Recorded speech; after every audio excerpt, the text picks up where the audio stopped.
I mean, I also don't know. I really, truly don't know. I'm like always thinking Peter's just going, what the fuck is she saying? Like every 5 seconds. But I was watching something last night, or what was it? Something about civilizations, some show about, ancient civilizations, or it wasn't ancient civilizations. It's a show on Netflix, and I'm not really sure if they made it or what.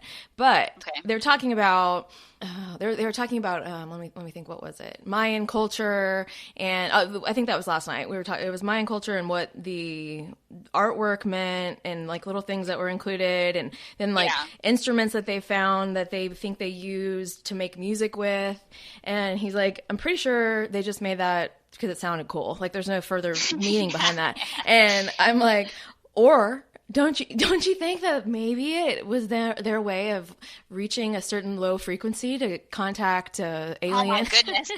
He's like, no. I mean, you never know. Like, I mean, we don't know if they didn't write it down. How are we supposed to know? Right. But it does sound very evolved of them. Yeah, I know. Well, I know.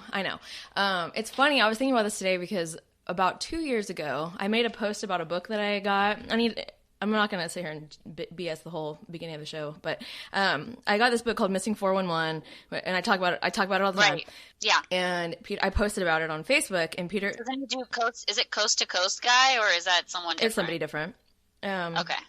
But Peter was like, I can't believe you posted about that, Ashley. Like, your clients are going to know now. You're like a conspiracy theorist type?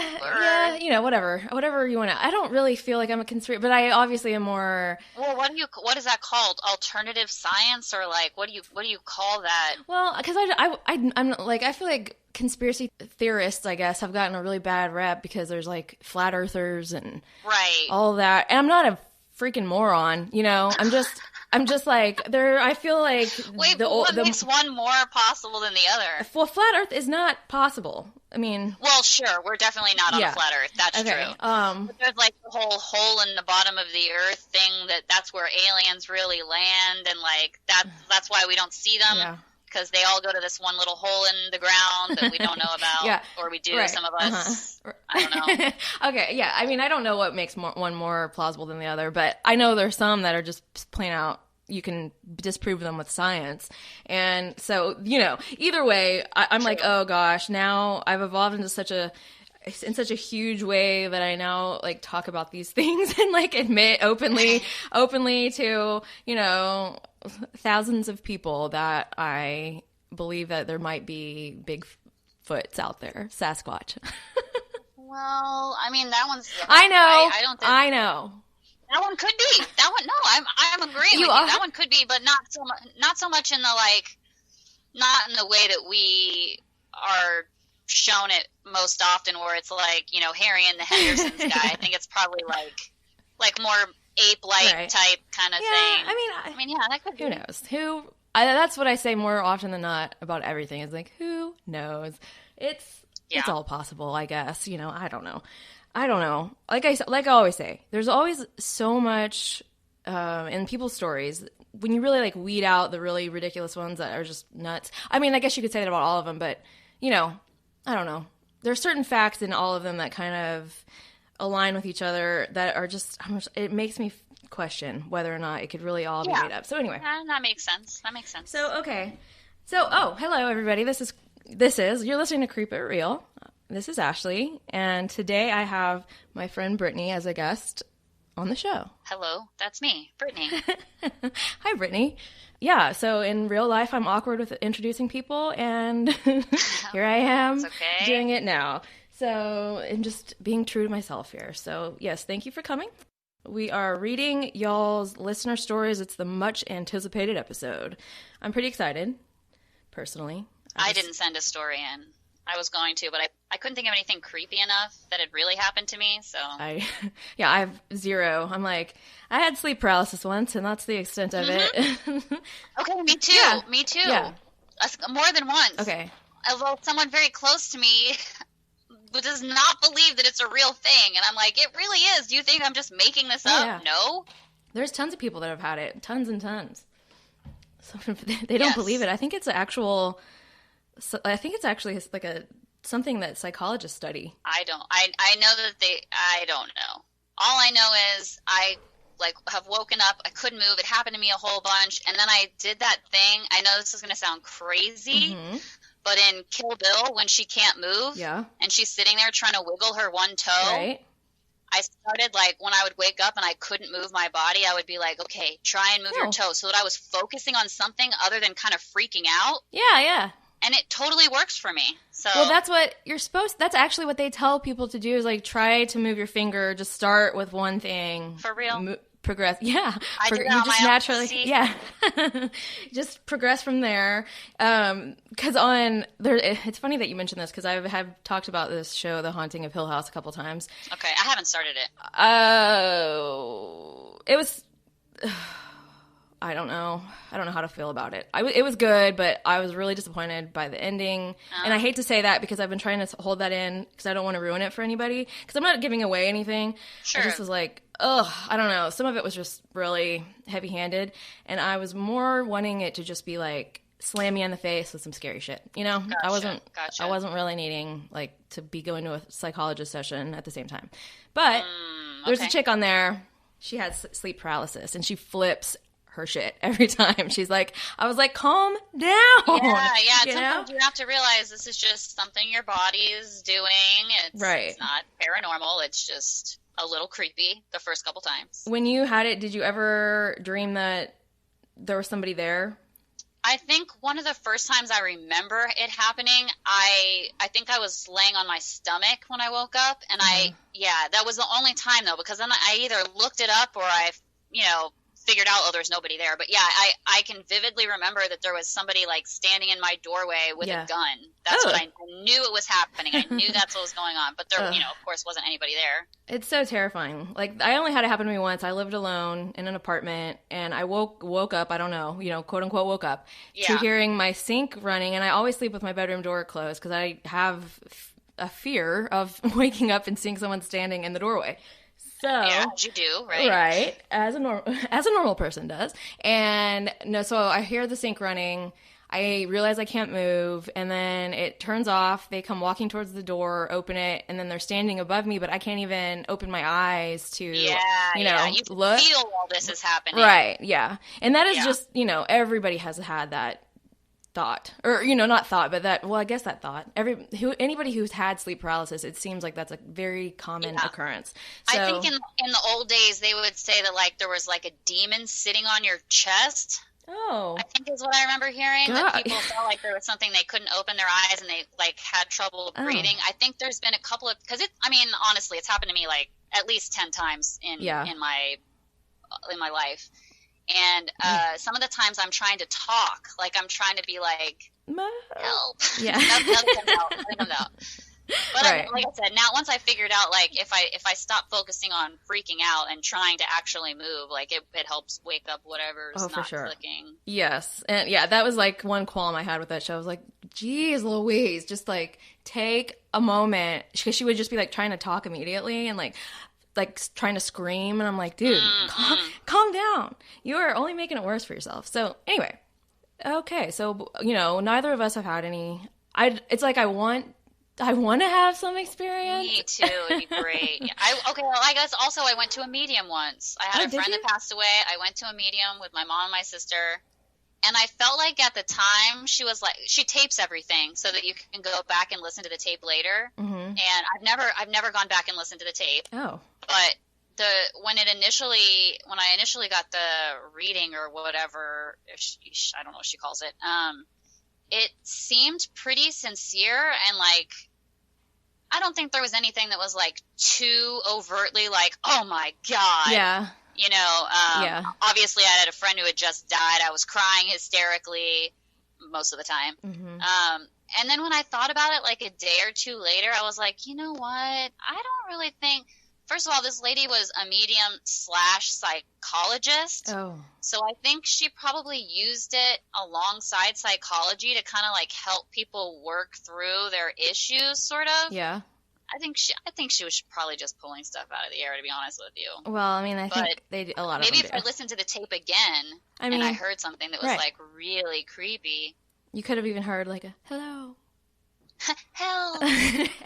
Okay. Well, yeah, I really honestly haven't ever, I don't even want to say that. I'm not going to even say that. Never mind. I don't want to say it out loud. So, okay. Let's get started on the stories. Sounds good. Okay. So we're going to start with Sarah. She has 2 stories, and I honestly was going to take one out because I felt like everybody needed one story, and that was good. But they're both really, I really liked them. And I was like, well, they're going to both stay. So Sarah gets 2 chances to win the sweet-ass prize. So, go, Sarah. Here we go. The first story is entitled Aliens? ? So she says, my little brother was 6 years younger than me, so I remember his childhood really well. He was a goofy kid. So one day when he was about 4, my mom took him to the doctor for a checkup, and when the doc was checking his ears, he found this little hard bump on the back of his ear about the size of a grain of rice. He asked my mom about it, and she said she had never noticed it, but my brother said, my friends gave that to me so they can talk to me. Sometimes they take me on trips in the sky, and it's so fun. Oh, my goodness. My mom and the doc were obviously like, what a silly kid, but kind of played along with it and asked him what kind of friends they were. And he told them, I can't talk about them too much or they will get mad, and refused to tell them anymore. So my mom tells the story at a big extended family dinner a few days later, and we all feel this weird little bump on his ear, but he keeps getting really mad about it and won't let people touch it anymore. So we kind of joke about his alien friends once in a while, but he won't tell us about them anymore because he's scared of making them mad. My mom was sure he was just being really imaginative, but I know she checked on him during the night a few times just to make sure he was fine. Yeah, I would imagine so. It's like, Yeah. Well, I've got 2 thoughts here. Of like, there's either like a pedophile ring of pilots, and they're like taking him in the middle of the night and taking him up to the sky, or he's developed like some sort of cancerous mole behind his ear or something. Or I get little bumps inside of the lobe of my ear sometimes, but I don't think that's what this is. And I wouldn't put it past there being a pedophile ring of pilots to be quite back to honest. Bohemian Grove. Okay, let's get back into it. So let's see here. Okay, so she checked on him during the night a few times to make sure he was okay. And a few months, maybe almost a year later, he wakes up crying and wakes our parents up. He says his friends won't take him on trips anymore, and they said they can never talk to him again because he told too many people about them. Oh my goodness. Oh, that's scary. Yeah, I know. He's just devastated. He is sobbing in our parents' bed, and my mom tries to make him feel better by telling him at least he still has his bump so he can talk to them. And she goes to touch the back of his ear, and it's totally gone. But there's a little line that he still has at 20 plus years later that looks like a perfectly healed scar. So... My little brother had an alien implant and went to space with them, but he talked about it too much and they removed the implant and abandoned him on Earth. He still remembers it all, but doesn't like talking about it. Oh my goodness. I gotta say, it's a good one. I really do. If that's true, that's pretty creepy. I mean, I trust you, Sarah. Sarah could be a creative writer. That is true. But I think... But Sarah, that's if it's true. That's super freaking scary. Because that would, that covers all the bases. Right. The implant wasn't there anymore, or the bump, whatever. Yeah. And there's a line. I mean, what, he was 6 years or younger? I mean, I guess kids, I know that, no, when he was 4. Yeah. He was 4. So I know kids say some crazy stuff sometimes, but that's a whole other phenomena in itself. Yeah, and he was younger than her, so she was 6 years younger, so she was 10 if he was 4, so she would know if her parents were just messing with her, telling her this silly story or whatever. She remembers that all happening. That's pretty crazy. Right. I'll give you that. That's pretty crazy. And I think that they would take kids because kids make stuff up. It would be easy to Yeah. Well, I mean, and it fits along with other stuff I've heard where people get abducted to a certain point in their childhood and then they don't anymore. Yeah. I don't know. I don't know, but I think that's pretty cool. It was a good one. Yeah. So, that is good. I'm glad you didn't cut that out. That's good. No, I can't cut any of them. Okay, this is Sarah's second story. Okay. I'm going to do this in Sarah's voice. I'm just kidding. I'm going to do it in my voice. Okay. So to preface this one, I absolutely believe in ghosts and demons and spirits and pretty much always have. I've had a lot of weird shit happen, but this one still freaks me out 10 years later. So I was 23 or 24. Oh, so you're 33, Sarah. Me too. I moved to a townhouse type place in a new state with my daughter, who was 3 or 4. It was like 12 townhouses all together, and there were 3 buildings set up like that, and each one was 2 stories. The bottom floor was the front door opening up to the stairs, up to the second floor, the living room and storage closet to the left, and the kitchen and dining room to the right. You go up the stairs to the landing, and my room and the linen closet were to the left above the living room and the bathroom, and my daughter's room were to the right above the kitchen. All right? Got that in my mind. Okay. We lived there for a couple months and didn't really know anyone there yet, so when my kid went to bed, I mostly talked on the phone or was on my laptop. So one night I'm in the kitchen, staring into the fridge when I hear my front door open and close, but I didn't see it move at all. Then I hear someone with what sounds like bells on them start walking up my stairs. Creepy. Yeah. But again, I can't see anyone. Ugh. And she's where? She's in the kitchen at the fridge. Right. So someone's walking up the stairs where her daughter is. Mm-hmm. I hear each of the 15 or so steps very clearly, along with jingling. They get to the landing and stop for a moment, then turn towards my room, and I hear the steps. Then they stop at what must have been the entrance to my bedroom, and it's quiet for about 30 seconds. Then I hear the steps and the bells turn and walk back across the landing to Lucy's room. I hear her door open and close, and then silence. Okay, at that point, I'd be up the stairs. Yeah, I'd be up the stairs Grab like, what the hell is going on? Yeah.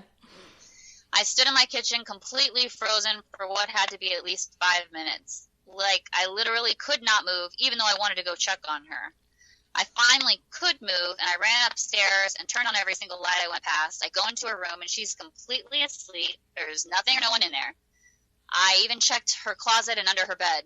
Good move. Yeah. And my bathroom, and basically any other place anyone could have been. So we keep living there, and nothing else happens. But I finally meet some neighbors and stuff, and we both have friends. Oh. So one night, all the kids are playing, and I'm talking to the other parents, and I mention that weird-ass night.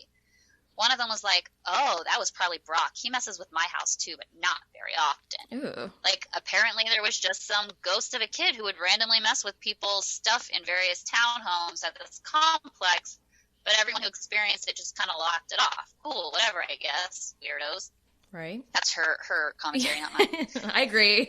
Everything is going, yeah, right? Everything is going fine, but once in a while I would go into Lucy's room to wake her up in the morning, and she would have toys out that hadn't been there at bedtime, and she would always say she didn't get them out. Her friend did. And finally I was like, well, next time your friend takes toys out, tell them to put them back or they can't come play anymore. Just tell them nighttime's not playtime and they need to leave.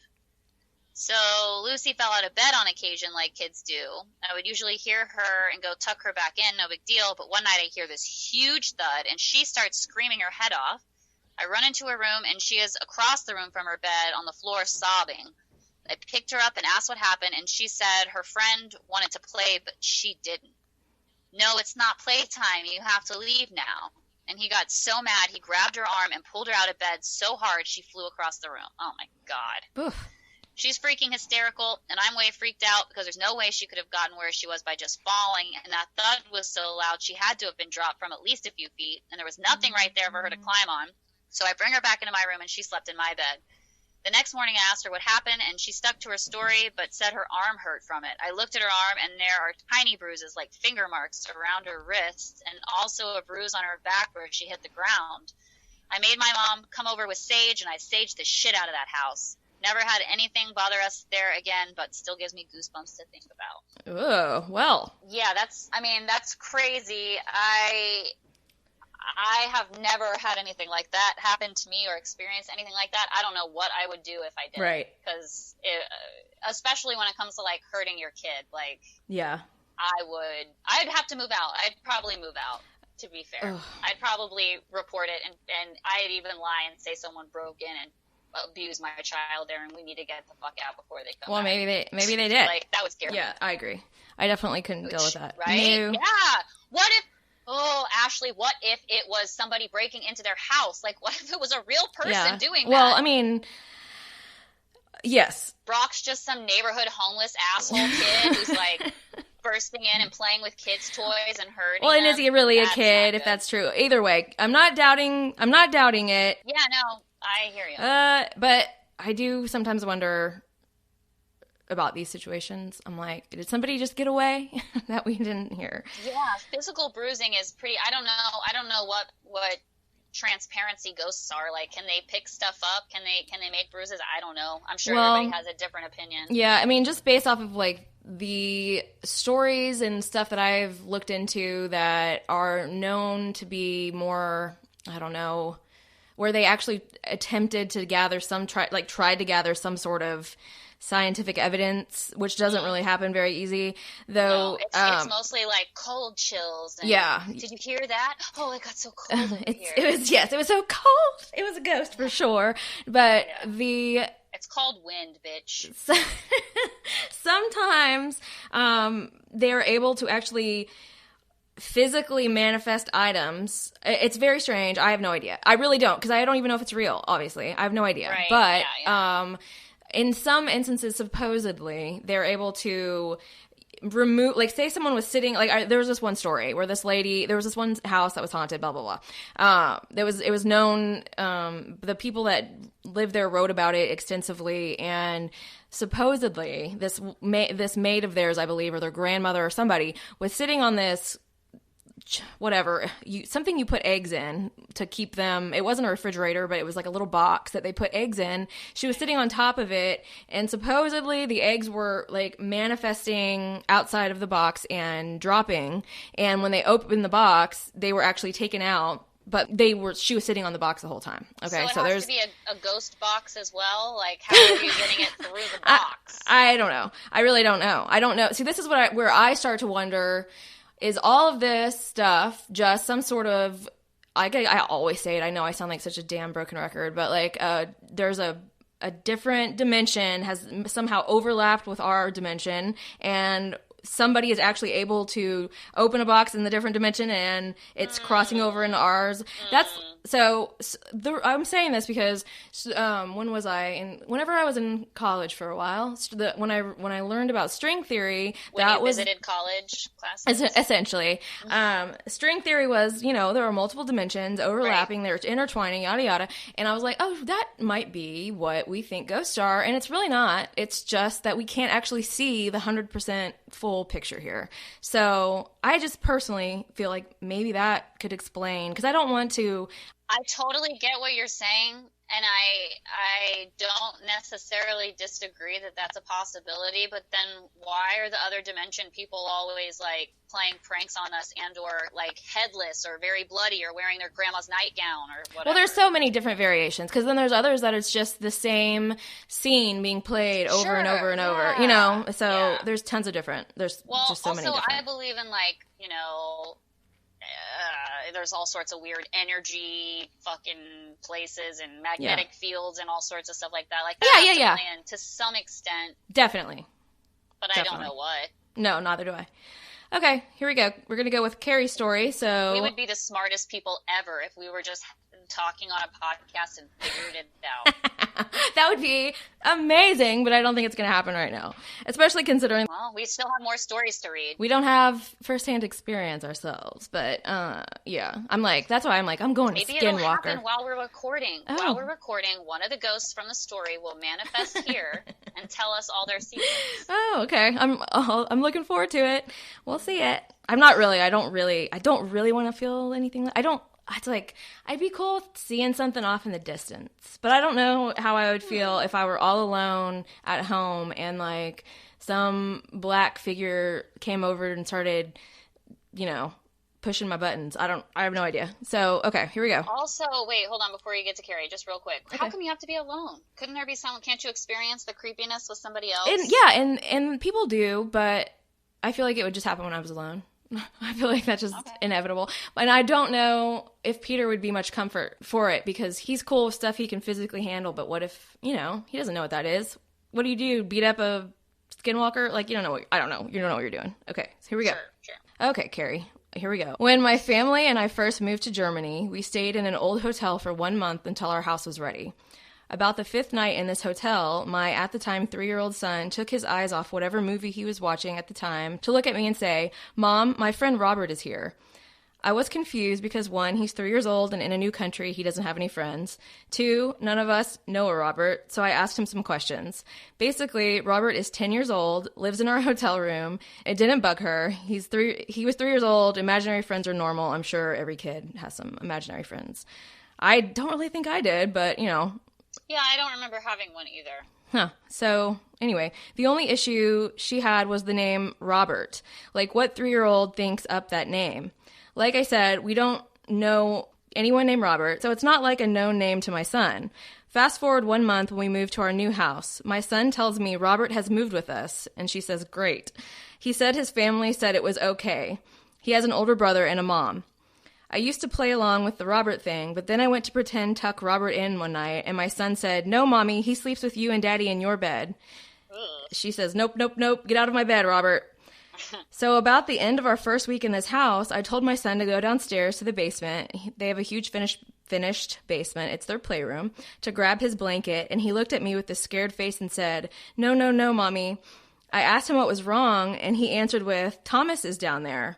I asked who Thomas is, thinking, geez, another one. And he said, Thomas lives under the stairs. And she says, F that dude, no. So, I would be calling the realtor and be like, tell me about the previous owners of this home, please. Like, is there a death in this home? So she's not sure if there's just a weird kid, she's not sure if she has a weird kid who just has super mature sounding imaginary friends, or if he's just an in-tune child. She says that she doesn't ask about Robert or Thomas too much, but it's been 3 years since they moved there, and every once in a while he brings them up. He says weird things like, when I was 14, I saw a weird spaceship. And she says he has college stories as well. Thomas, I'm sure Thomas has college stories, not like the 6-year-old kid, right? I think she's talking about her little child. I think she's saying her child says that when I was 14, I saw a weird spaceship, and like tells tales of when he was in college. So she says he's an old soul for sure, not a typical rambunctious boy. But that's my silly, creepy kid story. She says my other son does not have anything creepy about him, just the older one. And honestly, that's a whole other thing too, where children tell these tales about having a whole other life, that I find it to be so incredibly strange that they would ever be able to know some of that information, you know? Maybe like dreams or TV shows they're watching that they're kind of, I mean, my son says some weird stuff. He's going to be 7. Yeah. But he definitely doesn't talk about going to college. Like, and what are these college stories? Like, are they like elaborate college stories? Is he like, I learned how to do math at college? Is he like, oh, I had this great frat party back in 82? Like, what are the Good stories question. like, I wonder? Yeah, let us know, Carrie. Yes. I'm interested. Give us an example of one of his college stories. Right. Also, poor Robert's mom and brother. I'm just leaving. Y'all are dead here. How old is Robert? Did we find out how old Robert is? He's 10. And he's just moving right on out of their family home. The home where they all died together, perhaps. I don't know. Maybe they just want him to spread his little ghosty wings and fly. Okay, let's go to Jordan's story. All right, I don't know if Jordan's a boy or a girl. Jordan's a boy. He's on Bumblebutt podcast. Oh. Yes. Well, hello, Bumblebutt. So I was hanging out at a friend's house one night when I was about 19. Back then, I was the biggest skeptic on the planet about anything paranormal. Eventually, my buddy started talking about how his house is haunted. I would have guessed it was a boy when he used the term buddy. Yeah. Eventually, my buddy started talking about how his house is haunted. I said, bullshit, because ghosts aren't real. We kept debating the issue for about 10 minutes until I finally said, all right, if there is a ghost here, do something, because I don't believe it. Oof. Immediately after I finished my sentence, a decorative box on the wall fell off. Not really fell, but came straight off the wall and hit the ground like someone threw it down as hard as they could. Oh, my. I came up with some logical excuse for the event that I believed, until my friend put it back on the wall. He had to place it around the nail as a diamond and pull down on, like hang it up, like not like hang it on one of the corners, I guess. Yeah, well, I think you know how sometimes on the, like if you hang something heavy, the back of it will have the round, it'll like the circle, and then you can pull it down to kind of like really secure it in. You know what I'm talking about? Yeah. Over the nail. So he had, in order to hang it on the wall, he had to do that and pull it down one side with a good amount of force. meaning it didn't just kind of fall off the wall. It was like hung up pretty steadily. Right. For it to come off the wall, it would have taken something. Yeah.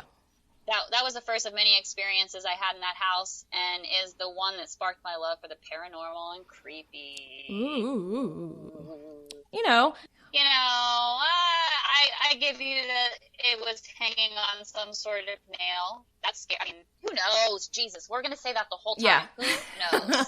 I feel like there's a reasonable explanation. So did Jordan at the time, but then was dissuaded by some facts, man. Maybe.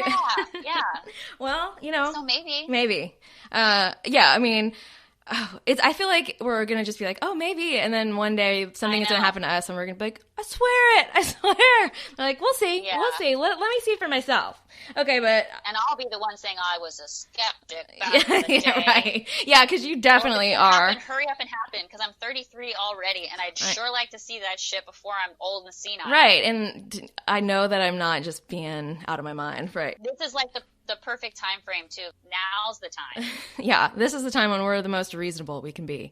Okay, so now I'm going to read Kelly's story.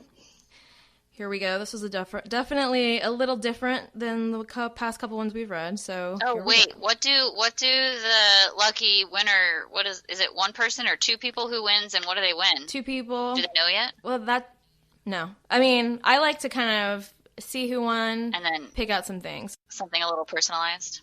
Yeah, I have a couple things that I'm like. It's not going to just be one thing. So I already have a couple things, and then depending on who it is, there's some other things. Okay. Yeah. I get a little worked up about giving giveaway things. That's okay. So, that's the best kind of person to receive a gift from. Yeah. One that gets a little worked up about giving you the gift. I get a little worked up about a lot of stuff. I'm like, in case you can, like... You? Yeah, I know. I'm like over here, seriously, I flip the fuck out the minute I hit record. I don't know. I don't know what is wrong with me. And I was saying this, I've tried to calm down. I really am. I've gotten better, but I still feel so... The minute I hit record, I'm like so amped up. It's so weird. Well, you're doing awesome. No one would ever know. You're like, shut up. No, I mean, don't talk about this is the exact same thing as talking to you on the phone. It's not any different or more awkward or weird or anything. It's the same level of awkwardness, and we're all good. Okay. Here we go. Kelly. On the weekends during college, my friends and I liked hiking in the nearby national park. There are over 500 miles of trails in the park, though we stuck mainly to the intermediate trails. Occasionally, we would push ourselves onto more advanced trails. These more challenging trails were lesser used, more overgrown, and often difficult to follow. During a cool fall weekend, our group had been hiking an advanced trail for several hours, and most of the group wanted to stop for a rest and a bite to eat before turning around and heading back out. We were hiking in an area we had not previously ventured, and my roommate and I were particularly interested in a trail marked with red blazes directly off the area we had stopped. Red blazes sounds like scary. If they were blue or green, I wouldn't be as worried, but marking the way to hell. Yeah, don't go this way. So she says blazes are markers, usually signs or paint on trees, which define a hiking path. So, yeah, I mean, I think they generally are red or white. Anyway, we decided that as the rest of the group took a break, we would scout this new trail. We followed the trees with red markings for about 10 minutes. At that point, the trail seemed to pass through a tightly packed wall of huge trees. The trees were so close together we had to squeeze between them to continue on the trail that we could just barely see through the branches and undergrowth. Hell. Yeah, this seems unusual. Yes, this might be a little strange. On the other side, we were surprised to find ourselves in a clearing that was surrounded by a perfect circle of trees. Creepy. In the middle of the clearing, inside this ring of trees, was an old, rusted car. Based on limited knowledge of cars acquired from my dad, I guessed it to be a model from the 1960s. Okay, that's interesting. I mean, that's based on my knowledge of Back to the Future. That's how I would guess it was a 1960s car. Oh, gosh. However, the trees surrounding the car were mature hardwoods, at least 100 years old, if not more, with trunks far too close to each other to have allowed a car to pass through, at least in this century. Hold on, Kelly. When I was little, we planted a pine tree in the front yard, and it looks like it could be 50 years old, but it's like 20 years old, so who knows? Okay. But okay. Who knows? But, trees can grow the heck out of themselves there, so that's true. Maybe. I have not seen the trees, so I'm leaving it to you, Kel. Well, yeah. So let's see. I felt a sudden terror as though we had entered a place we shouldn't be. I could say that's probably true. What I was seeing could not be real. How did this car come to be here in this vast wilderness, and even more puzzling, in the middle of these trees where it would have been impossible to travel? I think more than impossible to travel, because that, maybe these trees just, we would have to see pictures, but they may have just grown like crazy. Who knows? Sure. But the circle of trees is a little bit That's more concerning to me. Yes. Because my mind is also like, maybe the truck was dropped from a plane. Yes. The circle of trees is definitely a little more odd to me. Yes. The clearing was totally silent, like standing in a vacuum. No birds overhead. No birds overhead. No rustling of leaves from nearby animals like we had heard through the rest of the hike so far. In a panic, my roommate and I exchanged a quick look and then took off back through the trees and onto the trail, following what we hoped were the correct landmarks that thankfully led back to the rest of our group. Breathing heavily and stumbling over our words, we managed to tell the group what we had seen. Naturally, everyone wanted to see for themselves. Against my better judgment, we all began walking along the trail with the red blazes. A few minutes passed, and I realized this trail did not look familiar, although I had just been on it. My roommate agreed. After well over 20 minutes of following the red blaze trail, I became certain we were never going to find that clearing again. Daylight was in short supply, so I suggested we go. At the next intersecting trail that led out of the park, we turned and headed back to our cars. My roommate and I never talked about what happened. Our group hiked that park for the next 2 years, and although we walked along many trails, red blazed and otherwise, we never came across the circle of trees, the clearing, or the car again. I, for one, was glad. Okay, so that's crazy, because that is what we were just talking about, being able to, experience something with another person, not just by yourself, right? So you're not constantly guessing. But why didn't you ever talk about it with your roommate? Yeah. I would be like, let's go back up there and find that place again. Also, I mean, they were pretty creeped out by it, but... Right, and I can understand, not wanting to talk about it, but at the same time, I'd be like, let's write down all the things that we remember separately so that we can come together and see if they were the same, were they different. I'm like, Kelly, you've got to do this. Get in touch with this roommate and let's see what happened. Future, go back in time and relive this moment for us. Oh, that's I want crazy. To know. I mean... It would drive me crazy to not find the place where I felt like I had just been. I would have been like, oh, it's right here. Right. Because, the skeptical part of me is saying, okay, are you sure that y'all both are, when y'all went back to look with the rest of your friends, if y'all went on the exact same red blaze trail, are they different colors? I don't know. Are different trails different colors or what? I'm sure if it was both of you that experienced it and you both are saying that you went on the same trail, you surely were. They didn't have like a what is it? A hallucination together? What do you call that? I think it's just a tandem hallucination. Yeah, sure. I mean, I guess that could happen. I think there's actually a phenomena. I always am like, do I say phenomenon or phenomena? I think you can choose either. Okay, I'll say phenomenon because it doesn't sound as weird, but in my mouth. But yeah, so. You can. Also, were you having a shared hallucination because of something that you ingested? Or... Sure. Did you guys take mushrooms on this hike? That is a very good point, because a lot of people do that in the wilderness. Yeah, I'm not saying that there would be anything wrong with that. All I'm saying is, did it happen? And I'm not trying to, I'm not trying to discount your story It's weird you said that, because I wasn't even thinking that. I was like, maybe they wandered past, a natural gas leak or something, and started having, But then, shrooms too. I mean, come on. Shrooms also... What are you doing in the woods? Just based off of previous cases, the, frequency that is emitted from certain objects can sometimes create a hallucination as well. But it would be probably kind of odd to say both of you saw, shared that hallucination based off of a frequency. Unless one person first walked through and was like, oh my God, these trees are so close together. And the other person was like, yeah, they are. And they're like, oh my God, look at that truck. Yeah. And really, it's like one of their other friends. It's like, hey guys, what's up? Yeah. Oh, look, there's Trucky. Oh my God, sorry. Okay. That's stupid. Okay. And so this is from Holly, who says, hello, ladies. I want to preface by saying I was never one to believe in ghosts. Aliens, sure. The universe is far too expansive for us to be alone. But ghosts, silly. My house has definitely changed my perspective and beliefs. Here's a bit about my housemate, who she has named Ghosty. Is that what you were reading when you just said Trucky? No, but I was just about to say, I wonder if Ghosty and Trucky are friends. They definitely are friends. So, I can't remember the first odd instance, nor even the 20th. It was just something that became normal without anyone realizing the strangeness.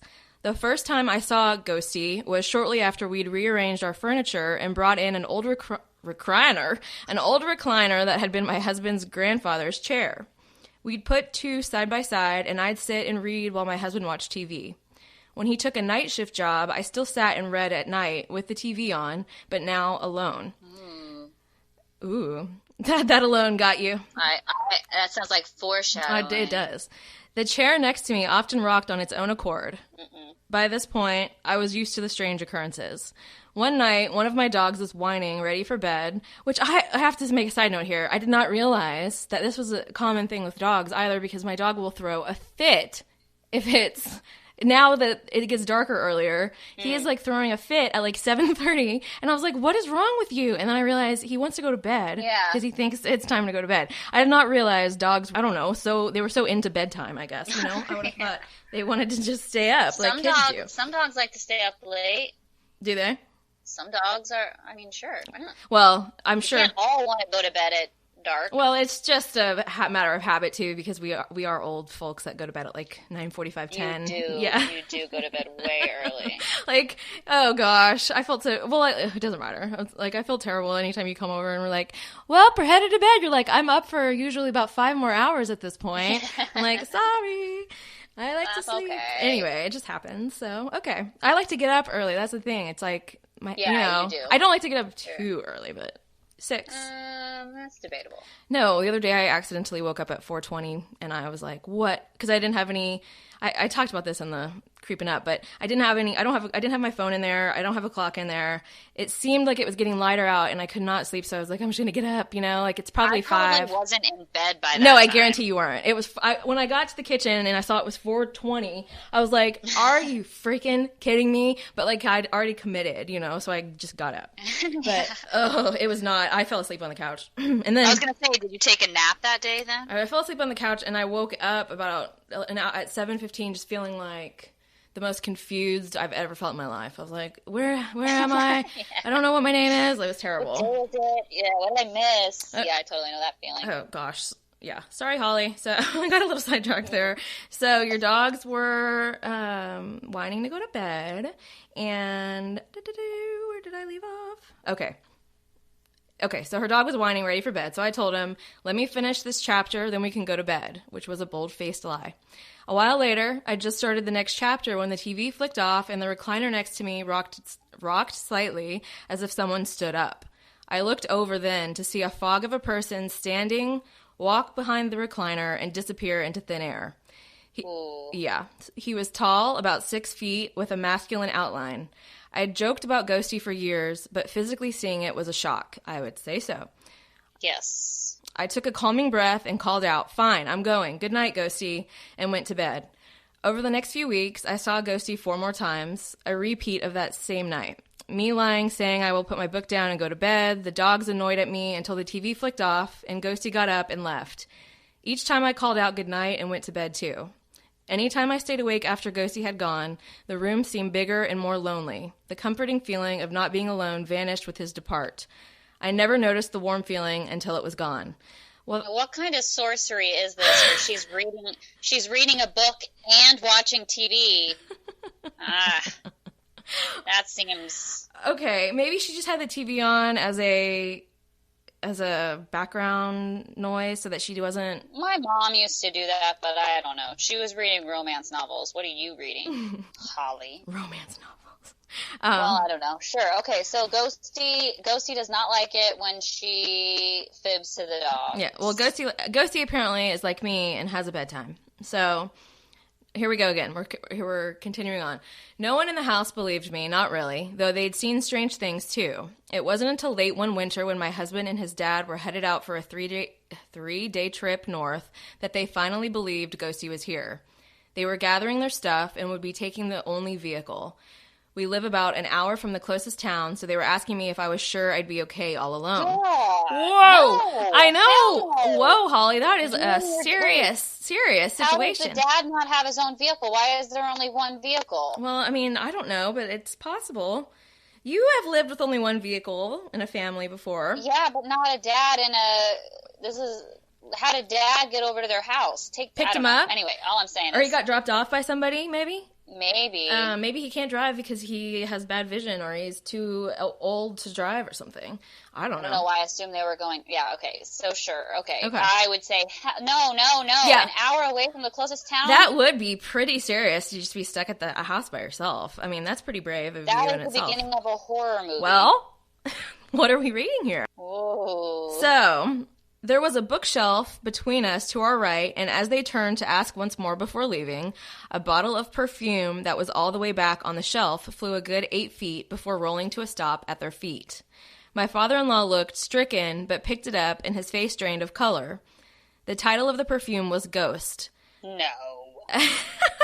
Look it up. My husband laughed and said, well, what do you know? She's not crazy. Take care of her, Ghosty. And they headed out. I'd be like, oh, I'm going with you guys.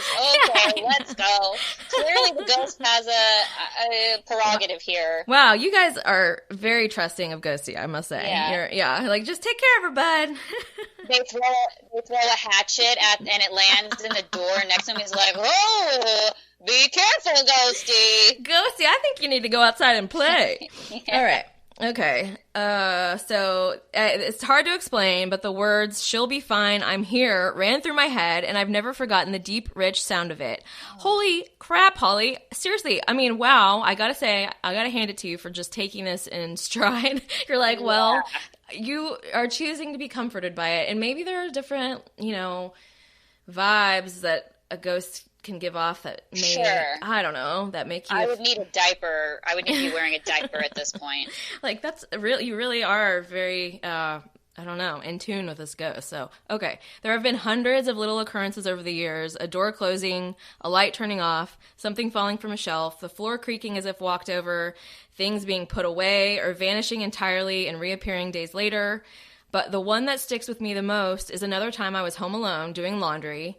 Our washer and dryer are downstairs, and every time I went to take the laundry down, I was just overcome with a feeling of dread, panic, and had little visions of falling.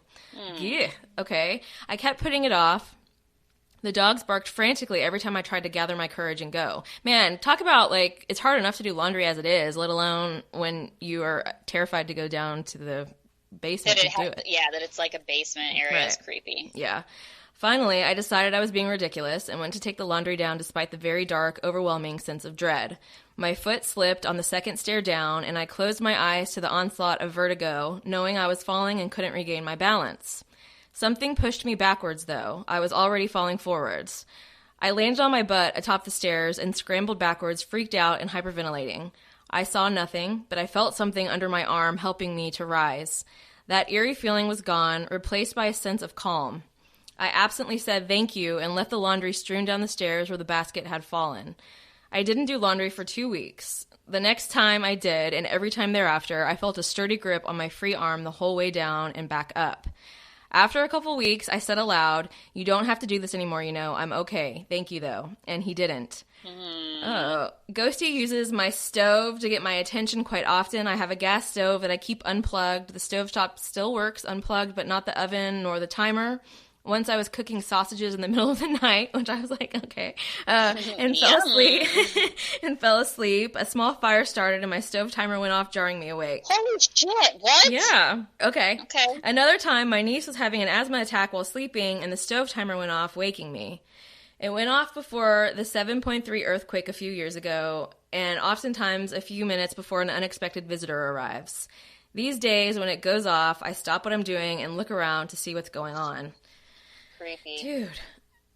I mean... Fall asleep while you're cooking sausage. Come on. It was just a midnight hankering. You just... Sometimes you can't help it.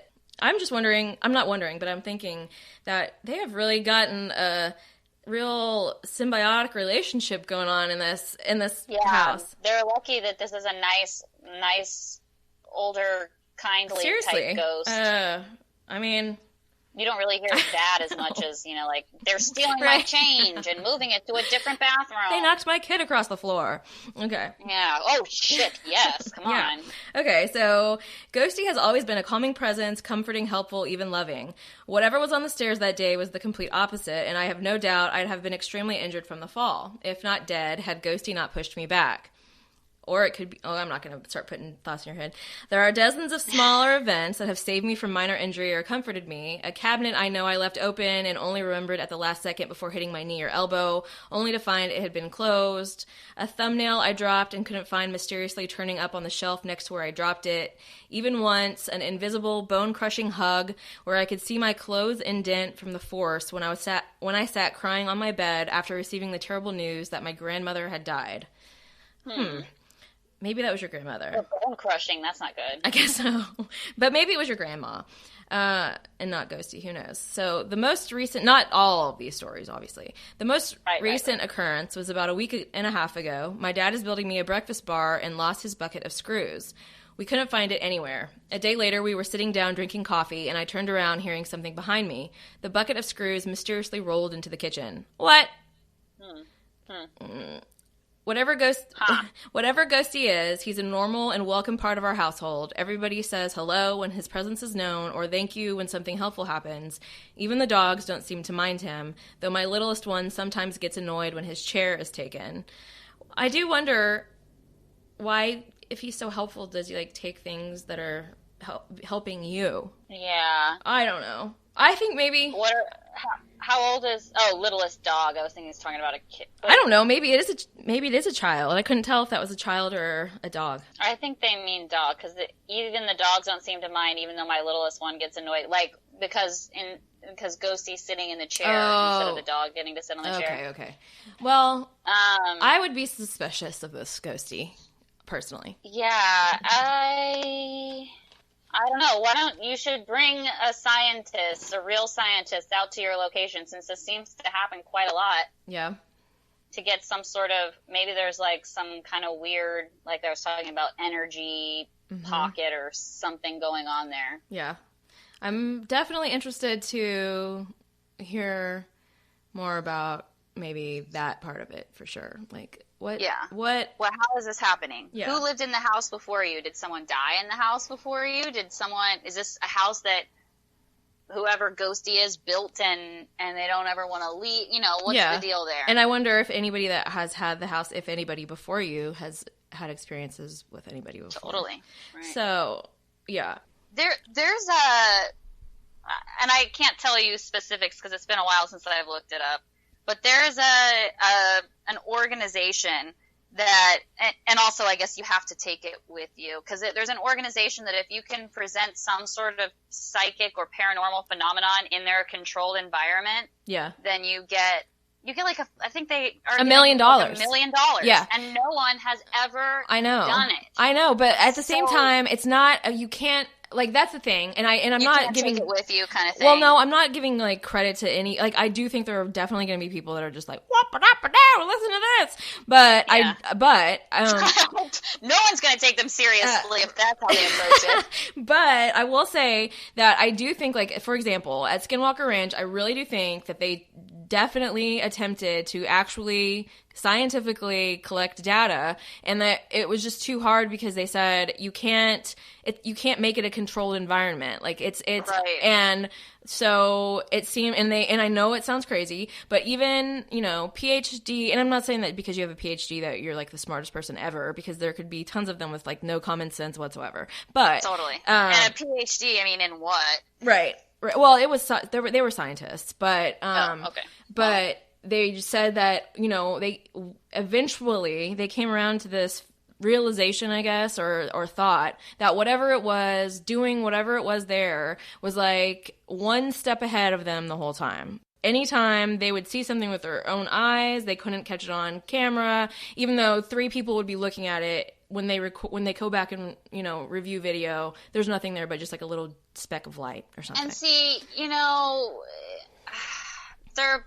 there's an argument towards that where you can be like, well, the human eye is picking up sorts of stuff, all this sort of stuff, but also cameras pick up a lot of stuff like that you can't see with your human eye. So I don't know which to believe on that. Well, and they had also experiences where with, you know, night vision, they were catching something that they couldn't see with their very own eyes. So, you know, there's all these different scenarios. Either way, sure. I don't think the fact that nothing has been presented to this place in nobody's won $1 million is necessarily like, well, there you go. I can't say that means it's definitely not happening. I'm just saying that who knows. Mediums at least should be able to do that. If it, you know what I mean? Why shouldn't you be able to go?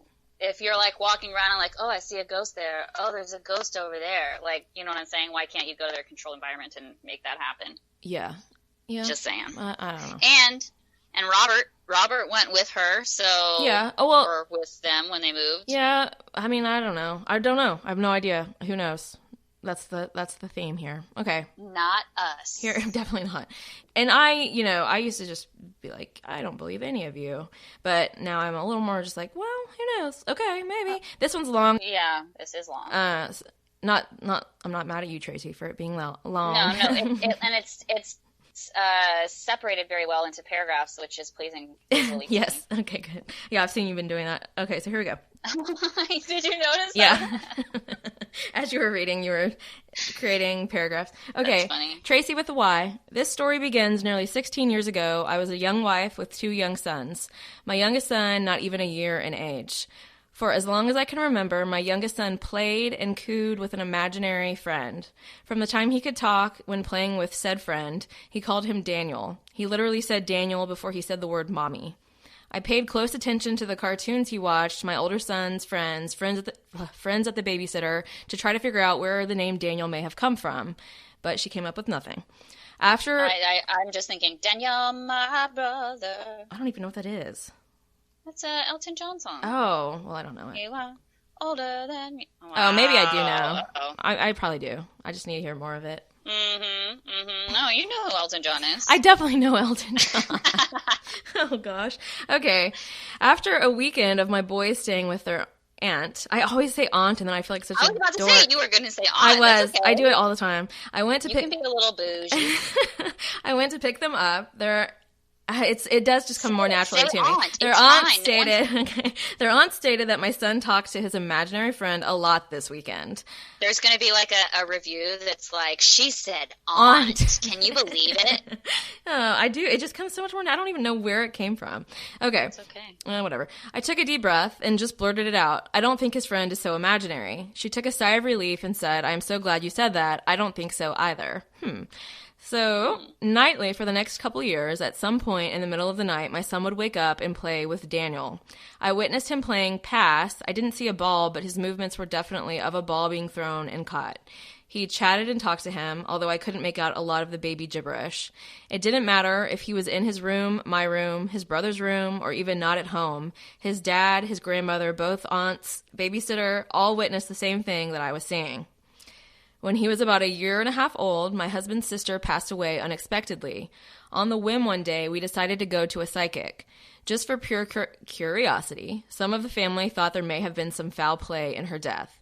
We sat down with the psychic, but the reading took us a very different direction when... Atlanta. Okay. We sat down with the psychic, but the reading took us a very different direction than what we were there for. The psychic paused, looking directly at my husband, and states, "You have a guardian angel. His name is Daniel." I literally gasped out loud and nearly fell out of my chair. Thank you. My husband and I knowingly looked at each other in disbelief. That was a long, awkward, silent car ride back, as what is one to say to that? My husband and I had split up for reasons relevant to the story. The visits from Daniel did not subside. It has been nearly 2 years now that Daniel comes to play in the middle of the night, every night. My son was sleeping in my room. It was Saturday night, a night that will be forever embedded in my brain, as much as I would like to forget it. Just like any other night, for so many years, I am awakened to him talking to Daniel, but this time it was different. They weren't playing and laughing. My son was upset and was trying to tell me what Daniel was telling him. Oh, my God. I know, how terrible. I already have a terrible feeling. I know. God love his little baby 2-year-old heart. He just didn't have the vocabulary to tell me, try as he may. He was shaking me and upset and stated, Mommy, Daddy, car, keys, oh no, over and over again. Mommy, Daddy, car, keys, oh no. I'm like, oh no. I don't want to. Yeah, oh no. Oh no. Oh, on Monday morning, they found his dad holding a picture of my son and his brother, a cross in the other hand, in a field in his car, carbon monoxide poisoning. We're sorry. That's terrible. That is terrible. I am very sorry. Suddenly, Mommy, Daddy, car, keys made so much sense. From all of the police reports, coroner's report, etc., the date of the death was undetermined, but I know, oh, do I know it, it was Saturday night. For a few more months, Daniel would visit, but not every night. Sometimes my son would talk to Daniel and Daddy. Then it just faded out until one day it stopped completely. So she says, I believe in my heart of hearts and every fiber of my being that Daniel was and is a guardian angel. I believe that he was with both my husband and son that cold, lonely night. I believe he was there for so long beforehand, knowing what the end outcome was to be. I believe that he knew my sweet baby angel son was too young to understand why his dad would go away, never to return, so befriended him long before to help him in his sad journey without the words to communicate his feelings. I thank him for that. I believe that once my son had a grip and understanding and it was time, he moved on to help the next baby angel who needed him. She says, oh my, I just got chills all over my body typing that last sentence. Daniel waved goodbye, or is it that the clouds in my eye? Or that's from the Elton John song. Okay. Or is that the clouds in my eyes? Nice job adding that in there. That was very, very clever of you. Good okay. job. I mean, to be quite honest with you, I'm having an emotional weekend. I'm an emotional period. Try not to cry. There was a couple times here where I was like, shit, I think I might be about to cry. Okay, so if anyone is listening and your baby angel is talking to an imaginary friend named Daniel, tell him that 17-year-old Cayman, which is her son, and myself are truly grateful for him and his assistance when we needed him most. I myself have also experienced several paranormal encounters, growing up in a haunted house, Cayman's deceased dad coming to me as well. Coming face to face with pure evil once, although very brief, still very scary. Okay. Well, that was serious. That one got me. Daniel, my brother. I think he says, you are older than me. Do you still feel the pain? Okay, so this is from Tracy with the IE. I was thinking the exact same thing. Tracy with an IE. Yes. So sorry, she says, I didn't mean to interrupt. Oh, how dare you? She says, hello, my creepy sisters. Hello. Hi. You guys have had me hooked since your in-depth report on JBR. Of course, Burke killed his sister. Yes, of course he did. I think so. All right. Burke's a piece of trash. Either that or some guy in a Santa suit snuck in after late night. Come on. No. Come on. No. The FBI and the police all said no to that. So the only people pushing that BS was the Ramseys themselves. Those cover up. Sad people. Yeah. Okay. So she says that, okay, here we go. My son and I have relocated from New Jersey to Colorado. Our first few months were spent at an Airbnb. We were hanging out in the yard around 10 p.m. We're night owls and we love to stargaze. It's a pretty clear night, and my son saw a large cloud form right over the house, and there was a light inside it. The light then shot out of the cloud and darted. Why? And darted here and there. We couldn't make out any kind of ship-like shape, just a light. Then the light streaked across the sky out of our sight for a few seconds. While we searched the sky, we heard and saw a helicopter going in the direction where we last saw the light. Then the light reappeared, streaked across the sky, and back into the cloud, which had not moved from its spot over our Airbnb. The helicopter was following fast behind it and into the cloud, which had started to, glide away and dissipate. The helicopter had its front searchlight on and was looking for the light. My son and I kept looking for it for a while, and then we agreed that the best thing to do would be to go inside, because for all we knew, the UFO had dropped someone or a couple of someone's off, and no thank you. When I got inside, I submitted our experience to nuforc.org, National UFO Reporting Center. She hasn't heard anything from them, and says, so yeah, that's our UFO experience. I'll say it was an unidentified flying object, so that fits in, but I don't know that it's necessarily aliens. Maybe it is. The military does a bunch of weird stuff too. Yeah. And, there's a lot of strange lights, but UFO doesn't have to mean an alien, obviously. But, it could, there's a lot of strange light stories. Obviously, Shai has her own strange light stories. I wonder how many people submit to that website that actually do get something back, or if you should expect not to hear back from them ever. Yeah, I do wonder about that too. I don't know. And I know there's another organization called MUFON, but I don't remember what it stands for exactly. And so I'm wondering if you wanted to also submit it there. If they would, I have no idea. I know that when you start getting into the nitty-gritty UFO organizations, there's a lot of politics going on, and there's a lot of weird stuff. So, I don't know. MUFON stands for the Mutual UFO Network. Okay. Head there you go. Up. Based in Cincinnati, Ohio. Oh. But I will say that the area around Colorado, Arizona, Utah, New Mexico, there's a high number of unexplained flying objects, lights, all sorts of stuff. So it does fit in that area for sure, with some weird, whether it be military, secret operations, or an alien coming to, take out cow uteri. Yeah. That whatever it is, they happen a lot in that area. That's why my one hope is okay, if and when we move to Colorado. That sounds like a serial killer to me. Well, listen to this, though. So... And MUFON. Is that linked? Cows, MUFON. But just saying. I was about to say, cattle mutilations have been going on since, the 30s, I think, in a drastic amount of cases. And truly, there are times where it ruins a farmer's entire livestock situation, and they've never once, and there have been in-depth investigations into this, they have never once had a suspect or caught anyone for all of these cattle mutilations that have been going on. I've looked into the cattle mutilation, so you can argue with me all day. I haven't, so I have no educated response to that, other than it sounds hokey. Yeah, I get that it does. Honky. It sounds like there's a real honky ripping cattle apart.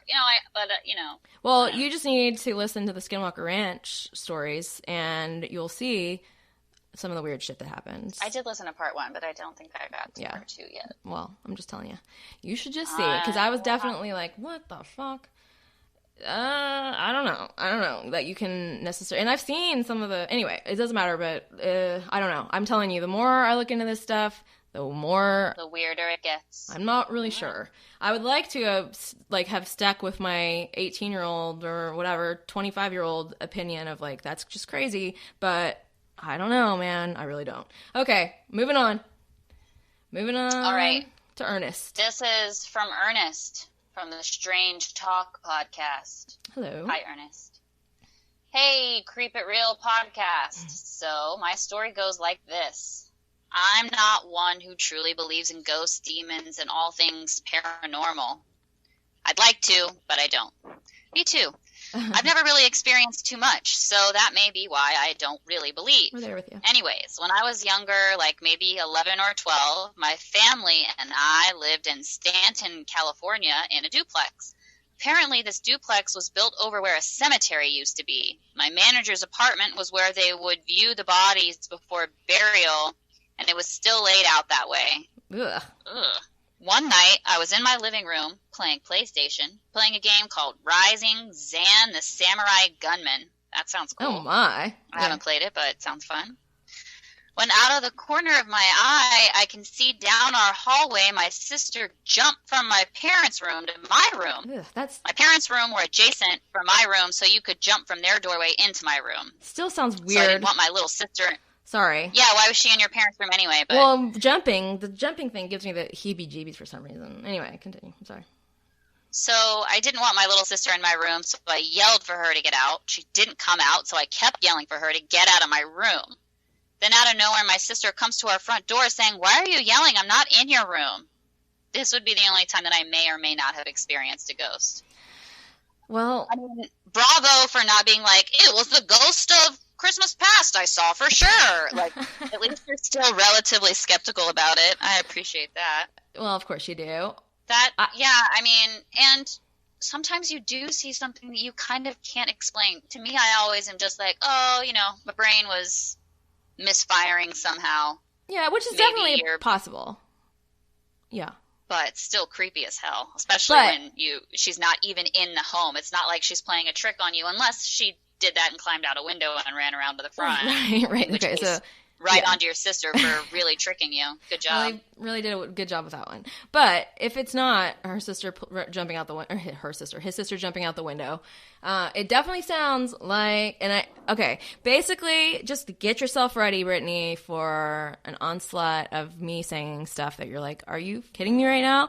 So it sounds like a lot of instances where people see a doppelganger. Okay, I'm not gonna go try to convince you, but But like a real person. Oh, you mean like the dimensional doppelganger? Who knows what kind of doppelganger? I mean, it's not like your real life doppelganger found your house, broke into it, and jumped from the parents' room. Yeah, right. No, yeah. I don't necessarily. Who knows? I don't necessarily know, but in my opinion, I feel like it's a dimensional thing. I'm always thinking that, but. Also, who knows? That maybe it was a ghost. You may never know. Maybe it was a house's memory of your sister having jumped from that spot before, and it was replaying it somehow. Yeah, I mean, it's like there are so many possibilities here, but it definitely gave me a little heebie-jeebie. I'll be honest with you, Ernest. It gave me a little heebie-jeebie. Especially because you're a self-identified skeptic, and when a skeptic is like, this is kind of weird, I don't know how to explain this kind of thing. Right. You take it a little bit more seriously. Yes. I mean, a skeptic's always going to be like, okay, if you're not outright just like, I'll believe anything you tell me, even though you probably think that's me. It's not. I swear. I swear it's not. Okay, you can go ahead and read Maureen's too. Maureen. Hi, Maureen. Hello. When we purchased our home 13 years ago, the dining room had an old-fashioned chandelier. We still have it. Great, because those are so cool and they're probably worth some money. The light switch. Why is that what I'm thinking about? But it is. The light switch is the kind. Why? What? Because I need money. No, I mean we all like money. I also try and think of anything I can possibly sell like once a month. So. Oh, I don't do that. I just like old stuff. Old stuff is great. It costs a pretty penny if you have an old chandelier. Anyway. Sometimes. Okay. The light switch is the kind that you touch and it gets bright and dims while you hold it. Okay. So have you never seen one of these before? I'm like... I've seen one where you tap it and it'll turn on, but not one where you hold on to it. Is that what she means? Like you put your finger on it? I think it's just a little circle. So she sent a couple of pictures which I could post, which I might type these up and post them on so that everybody can vote, but... that seems like a good idea. It's like, I think it's a little, if I remember correctly, it's like a little circle. And so I think she's saying the longer you hold on to it, the brighter it's going to get. And then it will turn off. Okay. And then, okay. Okay. So cool old chandelier with a cool old switch. I think it's actually a new switch and an old chandelier. Jesus. Okay. All right. Continue. I heard my husband and kids getting rowdy just after we moved in. So I went to see what the excitement was about. They were talking to this chandelier and telling it to turn off and on, to get bright and turn off. The lights complied. I thought my husband found a remote, so I played along. This went on for about 10 minutes, and then the kids went to play. I told my husband he was a genius, and he was like, what? Evidently, there was no remote. It never happened again. But other shit did. Ooh, I like the cliffhanger. Yeah. Next time we'll hear some more shit. I feel like your neighbors were playing a trick on you, and there either was a remote that you didn't know about, or some other fangled device they were using, because Is there a way? I mean...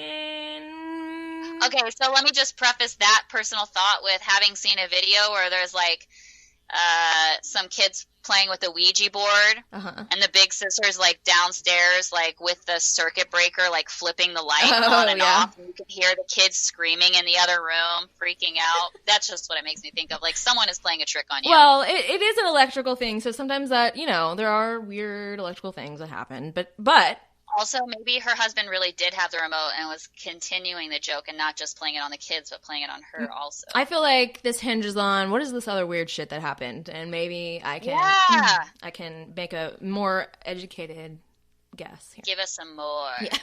Okay. This story is from Nicole. She says, at 6 years old, I was in a terrible car crash with my mom. The extent of my injuries meant a life flight helicopter ride to the hospital and several major surgeries. And sheesh. And somewhere after impact and before airlift, I had an out-of-body experience. That I pretty much, I feel like I can believe that kind of thing. Yeah. Okay, so let's hear. I remember laying on my back alone, staring at the ceiling in what felt like a small and uncomfortably bright space. The walls around me were covered in what looked to be medical equipment, and the ceiling was bright white, fluorescent, and harsh to look at, but I couldn't stop looking. There was a little girl kind of floating near the top of the ceiling, smiling down at me. She was wearing navy blue corduroy shorts, a hot pink t-shirt, and a matching hair bow. She was calm and peaceful and smiling and bathed in light and floating with crossed legs. I do not recall feeling any pain or being scared of the situation or even being freaked out by the little girl because I could recognize that she was me. But several months and surgeries went by before I felt the need to mention anything to anyone about the peaceful, smiling me I'd seen floating around after the accident. I remember I had been discharged from the hospital in a body brace and was watching TV with family when an episode of Unsolved Mysteries, oh yeah, best show ever, on out-of-body experiences came on. I casually mentioned that happened to me, and my whole family freaked out. But the subsequent onslaught of questions and conversation about the night of the accident revealed that immediately following the crash, I was placed in an ambulance while the life flight helicopter searched for a place to land near the scene. That fact explained the lying on my back in a cramped, bright space with medical equipment on the walls part of my experience. Sure. I mean, I figured that much. Yeah. I also learned that on the day of the crash, I was wearing navy blue corduroy shorts, a hot pink t-shirt, and a matching hair bow. To this day, I have trouble recalling specifics about any of the days or even months leading up to the crash. Names of school teachers, friends, or even where my mom and I were living at the time is hard for me to remember. But I will never forget what I was wearing that day because I saw myself wearing it while smiling and peacefully floating on the ceiling of an ambulance as my body lay broken and waiting for an airlift below. Yeah, so not remembering stuff, that's probably because she had head trauma, right? But when you have like a traumatic experience like that and you experience something, it files itself away in a special part of your brain, and you remember it in a more intense way than other stuff. So that leads me to believe, I mean, I'm more apt to believe something like that because like I said about energy, you know, sure, maybe that's exactly what happened. Maybe she was dying and had an out-of-body experience. That's crazy. And like, she was in such a mental place that she was able to see herself floating up there. Yeah. Well, okay. I mean, that's definitely serious. Or maybe she just bonked her head real hard and had a, hallucination. Who knows? Either way, it sounds like that's what she felt she experienced. Right. So that's sticking with her. That was very interesting. And it was a unique one. Let's hear Molly's story. I was at my brother's house babysitting my 3-year-old niece. It was almost bedtime, but we were finishing up playing with some toys in the living room. She kept mentioning a person named Lewis. Lewis told me this. Lewis told me that. I finally asked her who Lewis was. We have nobody in the family named that. I had never met any of my brother's friends by that name. I asked her if Lewis was a boy at her daycare that she plays with. Without looking up from her toys, she said, "No, Lewis lives in my bedroom." I got a little freaked out, but when I heard that, but I figured I would ask her a little more about what she was talking about before I assumed it was a ghost or anything creepy, or perhaps a pedo. Yeah, like, I mean, there are definitely stories where people are living in other people's houses without them realizing it. Well, I'm not talking to you necessarily, but if you go back and listen to the last episode we just posted about Hinterkaifeck, that happened to this family. Yes. So, I've got to catch up. But I'm not trying I'm like 2 episodes behind. I'm not trying to, okay. I'm not trying to make you freak out about your poor niece, though, either. Okay, so here we go. Continuing on. I asked her, what do you mean he lives in your room? She replied, yeah, he plays with me at night. I asked her if Lewis was her imaginary friend. She said, no, Auntie, he's dead. Full body goosebumps. I asked her how old he was. She said 38. What was his job? A pilot. How did he die? Her next response gave me chills. He killed himself. He said he's very sorry for what he did. He misses his little brother so much. Aww. Oh, my lands. I asked her... Yes. I mean, what's his name again? Lewis? Do we have his name? Lewis? Why is... Oh, and she's 3? Lewis, yes. This is inappropriate conversation to have with a 3-year-old. You are misjudging the audience. You killed yourself. I'm sorry, Lewis, and I'm sorry for Lewis's family and his brother especially, but come on, a 3-year-old doesn't need to hear that stuff. You're really giving this little girl more than she can handle. Okay, and especially considering that you're not really there. Okay. Physically there. Okay. I asked her a few more questions, even though I was silently freaking out. I ended the conversation with asking her if he's nice or mean to her, to which she said, oh yes, Auntie, he's a very nice man. I truly don't believe she made up the story because she had a solid answer for every question I asked. Guess my brother's house has a ghost. I tried to do a little research to see if there was a pilot named Lewis who was 38 when he died in the area, but I haven't found anything yet. I swear that kids can see and communicate with spirits way more than we can. I definitely think it's possible that they're a little more open to such things. You know? Yeah. Though I would say, why is this 38-year-old ghost so fascinated with... Yeah, and, like, I don't know that I want him playing with my 3-year-old niece. Yeah, I mean, even... I gotta say it. Like, I'm suspicious of even men ghosts sometimes. Like, what are you... There's too many pedophiles out there. Me too. I know it's so funny because... You're not, but I'm like, man, I am getting so sleepy. Oh, I was right. The show I was talking about is called Civilizations, and they talk about just like art from all these different civilizations, which I didn't think I would be interested in, but it's really interesting. But so yeah, it's not Ancient Civilizations with that guy with the hair. It is called Ancient Civilizations? No, it's not called Ancient Civilizations. Just Civilizations. Yeah, because I think Ancient Civilizations might be that show with that crazy alien meme guy. Some wackadoo one. Yeah. I think that's called Ancient Aliens. Oh. Okay, I don't know. The guy that's like the Greek sounding name, like, and he's in all those memes, that guy. Yeah, with his hair. Yeah, definitely with his hair. Right. So, yeah. Anyway, it's interesting. I was like, I didn't think I'd want to watch a show about artwork from but it's very interesting. So anyway. Yeah, I think I saw a commercial. I think I know what you're talking about, where it's like, look at the sun in this one, and look at the sun in that one. Is it like that? Kind of? I don't know. They're just like talking about different time periods in different places in particular for a certain amount of time, I think. I don't know. Maybe I'm only 2 episodes in, so. Anyway. Okay. Here we are. Here's Gabe. Hey. Okay. Hi, Gabe. Hi, Gabe. Hello, Gabe. Gross. Okay. Okay, not gross to Gabe, but gross to me talking like that. Yeah, okay. All right. I had just moved in with 2 of my cousins in a super cool old house that was in a small town I grew up in when I had gotten home from the military. One Saturday night, a bunch of our friends were going down to the bar to party. That's what you do at the bar. Right. But me and one of my cousins I lived with had to work that Saturday, so we stayed home and went to bed. I got woken up by the front door slamming, and I could hear a bunch of banging around in the kitchen. I figured they were home drunk and making drunk food. Sorry. Until I realized I didn't hear anybody talking or anything like that, so I thought that was odd. Then all of a sudden I hear these super heavy, loud footsteps running down the hallway towards our rooms. Okay, at this point I would be thinking there was a home invader. Pooping my pants. Yes. Well, yes, totally. Mm-hmm. all 3 bedrooms were at the same end of the house. I remember thinking, as I heard, that they better go to my cousin's room and fuck with him, not me. Then my door flies open, and the next thing you know, a big black shadow has a hold of my foot that's sticking out of the blankets at the foot of the bed. Yes, okay.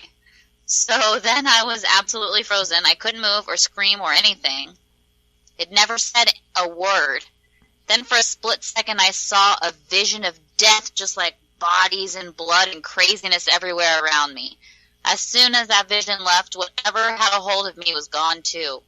But I never woke up from anything. It was just gone, and I was breathing heavily and obviously scared to death. Well, yeah, because that's my absolute least favorite part of Paranormal Activity is when that girl gets dragged out of the bed.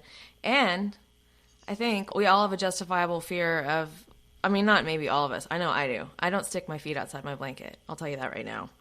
No. I don't do that. No. There's no need for that. I mean, I wonder, was this some sort of flashback? Was part of the bodies and blood and stuff that makes me think he mentioned he got home from the military. I wonder if he saw some crazy stuff in combat. Yeah.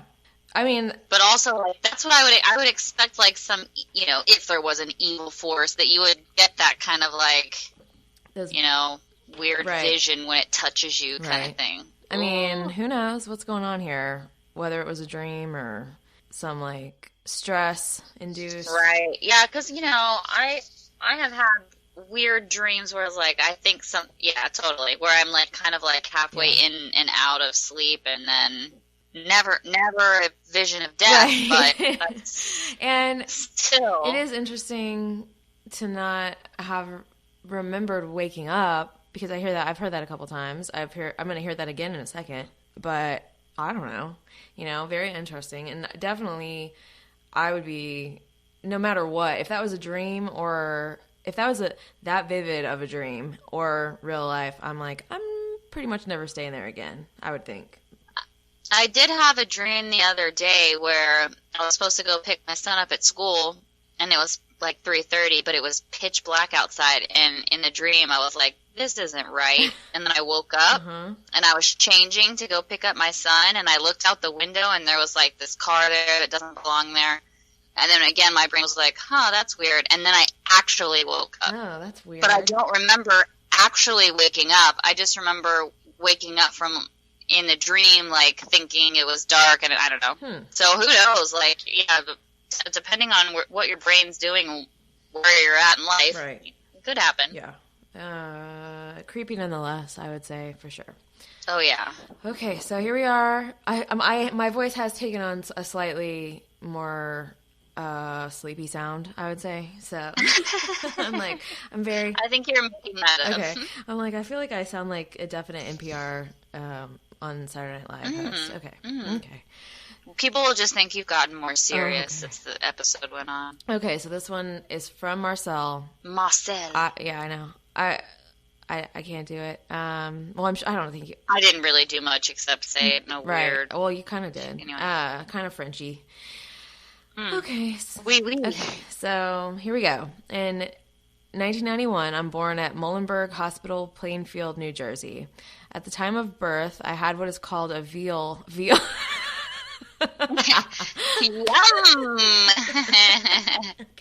Okay, sorry. All right.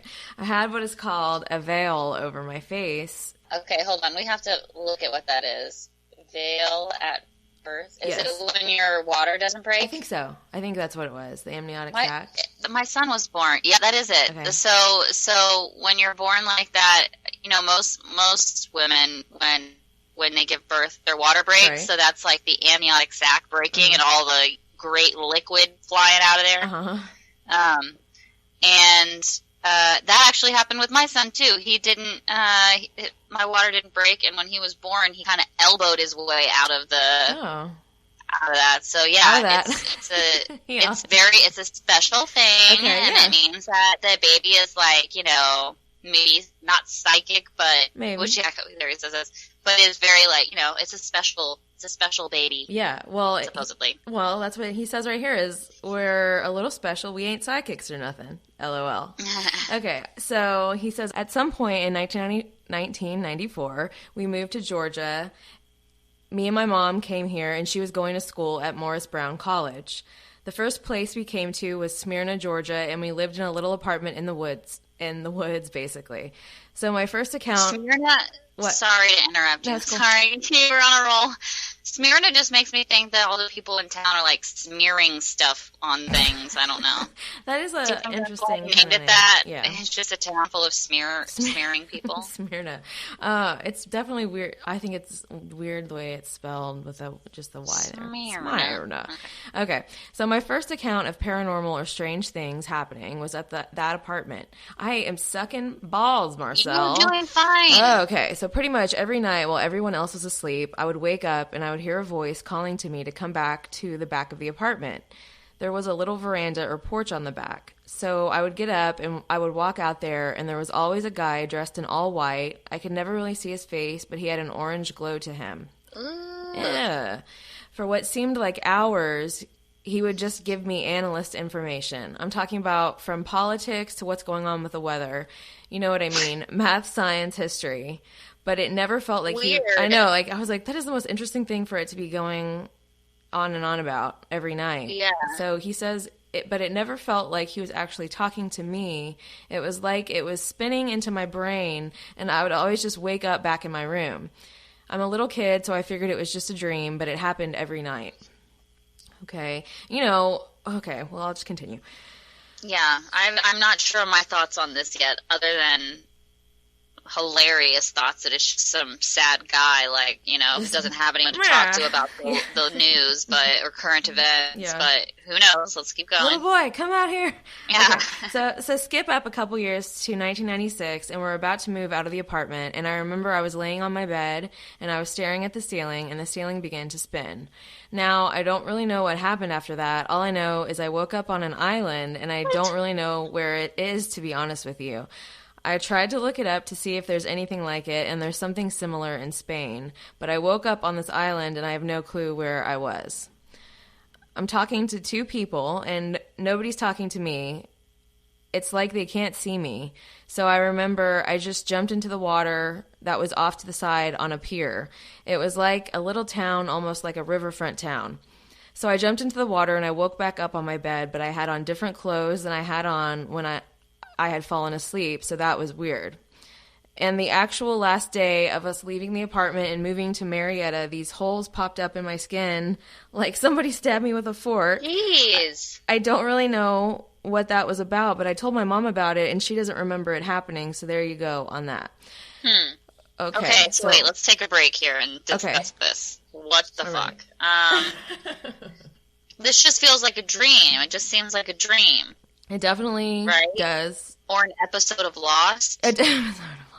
Yeah, I mean, some sort of, I don't know, unless you're... Did the holes in your skin hurt? Where they just came about and it was like, And, maybe some might say this was like some sort of astral projection or something. Or a dream. Oh, yeah, sure, astral. That's a possibility, okay. So he got stabbed by a fork. Okay, here we go. So let's jump to 1998, where we moved to St. Petersburg, Florida. My mom had been dating a guy for a long time, so he was kind of a stepdad, though they never got married. We were living in a house that's actually no longer there, and all the weirdness began to happen again. One night, I was sleeping in bed, and I kept hearing a tapping when hands started pushing through the wall, and honestly, I took it at first as a dream, or, like I was just seeing the shadows moving on the wall, until I realized I was fully awake and it was actually happening. So I scream, jump up, go to run to my mom's room, and my voice is gone, no mobility in my legs, and he says he passes out, basically. So that kind of sounds like some sleep paralysis going on. Yeah, I was going to say, maybe there's some sort of, maybe he's having seizures or something is happening, and he's like experiencing it in a weird way, or, you know what I mean? I don't know what happens in your brain when you have a seizure. Maybe you go to an island in Spain. I'm not sure. I mean, I want to say, I'm just going to have to say it because I don't want to feel like I'm totally rejecting everybody's stories that... Oh, no, that's my job. Okay. You believe them all. I don't want to believe them all. But we never know. So, let's see here. Okay. I wake up the next day, room is a mess, and I'm trying to explain it to my parents, and they're looking at me like, what are you talking about? You probably ate something weird before you went to sleep. Like some bad burrito. Okay, that's fine. Yeah. I'll give that to them. So a couple nights later, the same tapping happens, but this time when I wake up, it's a bunch of little people, literally little shadows all over the room. They're running around, and I start playing with these things. I don't know what that was to this day. I mean, I know I'm going to sound crazy here, but... Oh, that scared me, though. Boo just busted in here, and I was really... Is it cold? Okay. Did it get cold? What is it? No, it was Boo busted in the door, and I was literally frightened here. Okay. I've heard about these little shadow things before, too. I was going to say, it sounds like this is happening around, like, they just moved into this apartment. Maybe it has something to do with, the upheaval of your whole life kind of changing Okay. Just your brain manifesting stuff to kind of deal with what's going on. Right. That is something that I was thinking earlier, was that, we don't know what this paranormal stuff is. What if it really is a manifestation of your own brain, and whatever you're going through, and maybe, I don't know. Which wouldn't make it any less real for the person experiencing it. Like, totally. It's actually there. Yeah, but it's... Yeah. So anyway, I'm going to continue. Things don't go right down there, and Mom and Stepdad break up. We end up coming back to Georgia in 2002, and it's a dry spell all the way up until around 2005, and my blood grandfather shows up, and he and I have a really great relationship. He's a really cool guy, so I tell him all these stories up until that point. He then proceeded to tell me that it's normal for me to be having those things happen to me because it's in our bloodline for that stuff to happen, and some of us just ignore it and go about our day, basically. So my family is from Jamaica, and his side of the family in particular have had those things happen to them since they sprung up. It happened since the time they sprung up. He told me about how in the old days his mom had visions, and pretty much how I shouldn't let it really scare me. Just make sure that I pray at night and things will be fine. I have 10 more years of experience and could go on, but I will end it here for now. So, interesting. Yeah, I don't know. That last part with Grandpa being like, well, everybody in your family kind of has stuff like that happen to him. That gives it a little bit more weight to me too. Like, right. Evolution is a weird thing, and maybe certain people's brains have evolved to, allow pick up certain allow them to experience things or pick up pick up on things that not everyone can pick up on. That I can kind of there's something there to that maybe. Okay. Well, look at you over here. We got Little Miss Skeptic coming around to. Thank you, Marcel, for changing my mind. Oh, Marcel's so great. I've talked about him before, but he sends me stories about missing people in national parks all the time. I'm like, oh, that's cool. He really knows what I love. So maybe they're coming to him at night and being like, Marcel, please save me. I know. I'm French either, but. Well, it's better than what I'm going to do. But it makes me wonder, I'm like, what other stories? Like, has stuff been going on with you recently? What's happening? What if you are having dreams, but that doesn't necessarily mean that you're not seeing something that's really going on somewhere? I don't know. Yeah. I don't know. I have turned into a walking, sleeping girl. That's okay.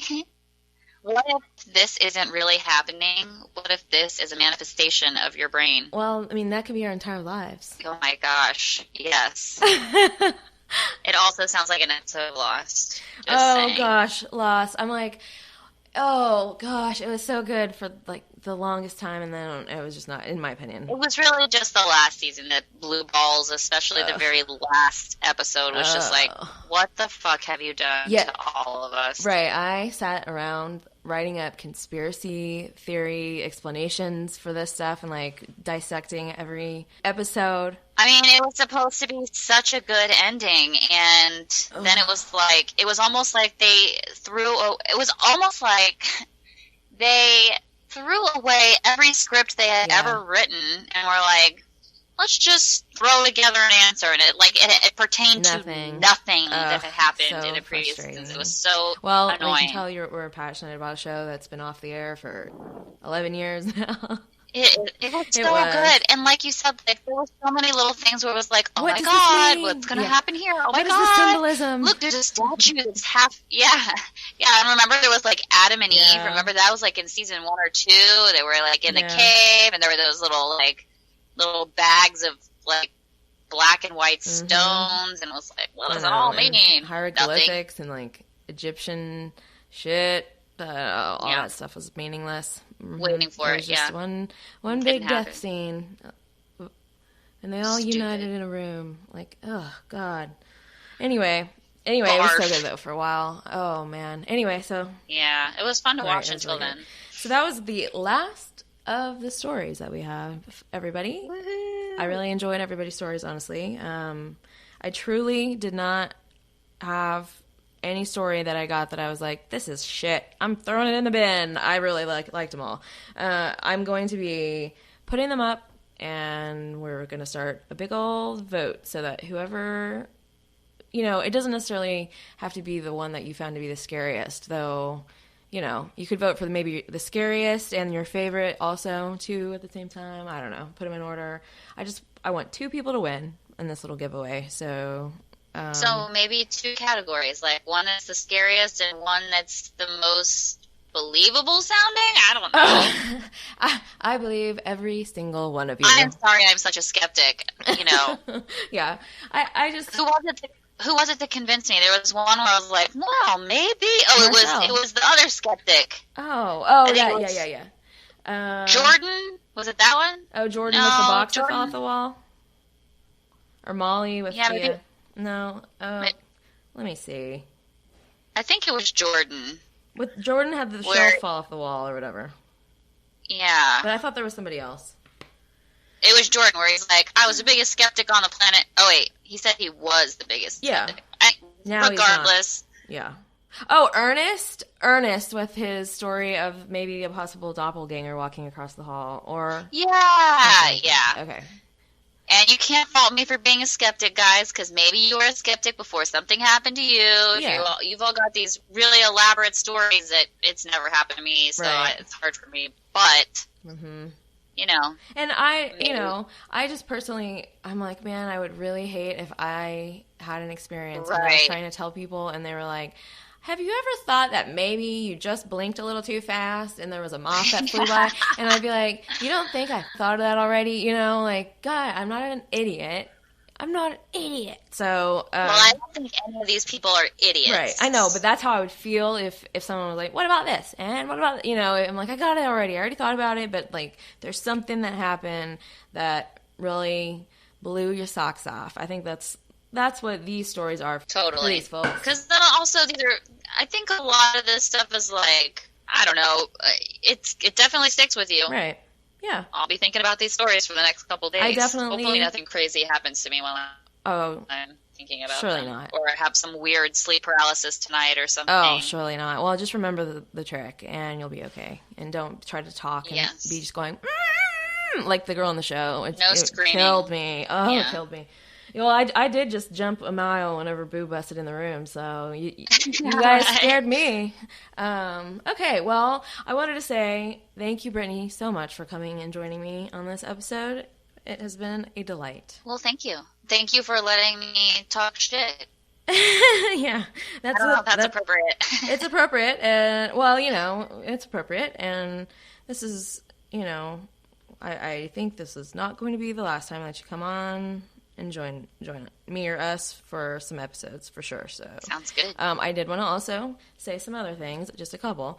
I wanted to say we are very close to 50,000 downloads, and I wanted to. Well, I had it pulled up now. I've lost it, but it sounded like you said $50,000, like a plan. Yes. I was like, shit, $50,000. My God. I'm begging. I will be back. No, that's not true. 50,000 downloads. We have had almost 20. Well, we've had 2,600 downloads in the past 7 days. So that's pretty exciting for us. I wonder if someone mentioned you on their podcast. I don't know. So other people were like, let's go over and do this right away. I'm not sure. Well, I think, we've made a couple pals that have podcasts. And, you know, as far as the past 7 days, in the past 30 days, we've had 9657. So I think it's kind of just been steady. I'm waiting for like a big surge sometime soon, but these are exciting, and I'm thinking in the next few weeks we'll have 50,000 downloads. Which I was going to do a giveaway for that, but I'm like, I'll be just giving away the whole podcast and soon if I don't calm my shorts down. Okay, everybody. So just remember to go follow us on Instagram at Creep It Real Pod. We have a Facebook. I always forget what it's called. I think it's just go search Creep It Real. It's there. And then we have our Creep It Real podcast hangout that you can join and talk to us and look at silly memes that I post on a daily basis. I think that's about it. Oh, yeah. Well, you know. And then you have Creeping Up, right? Oh, we've got our Creeping Up episodes that are coming out. I think we're going to release 2 more before they start going to Patreon. And also, if you feel so inclined to donate to our PayPal, we would appreciate it more than we can say, and you get a sweet ass homemade card to come with the deal. So it's I got one of those one time. Yeah, it was pretty cool. And I felt like there was a Golden Girls reference in it. Am I right? Or there? Oh wait, I don't remember which one you got now. I mean, It said, "Thank you for being a creep." Yeah, which in my head I was like, "Thank you for being a creep." Yes, exactly. Okay, good. Yes, we both have been making cards, Shy and I, hers are cooler than mine, but I still do it. And okay, so our PayPal. Yours are cool. I like mine, yeah, but she's been doing these outlines of some sort of. Like, she did one that was Bigfoot and then did a scene inside of the outline. You know what I mean? You guys should take pictures of them so they can be shared with. So, you know what I mean? They don't just disappear into someone's house and never seen again. That's true. I think we have. And we can put them up, yeah, for sure. So, anyway, I think it's very delightful to get a card from someone. And our PayPal is paypal.me/creepitrealpod. And every little bit that you would feel so inclined to donate, we appreciate greatly. So, thank you. I'm ready to go get cozy in bed. Also, you said that wrong. It's paypal.me / whatever. Okay, paypal.me/creepitrealpod. There it is. That's better. Because otherwise people are going to be like, huh? Gosh, dang it, I can't donate mine. Yeah, I want to give her $1 million, but I... I'm just such a wealthy benefactor. I have nobody to give my money to. Way to use the computer. Look at yourself. I can barely get on the internet, let alone listen to a podcast. Oh, dear. Okay.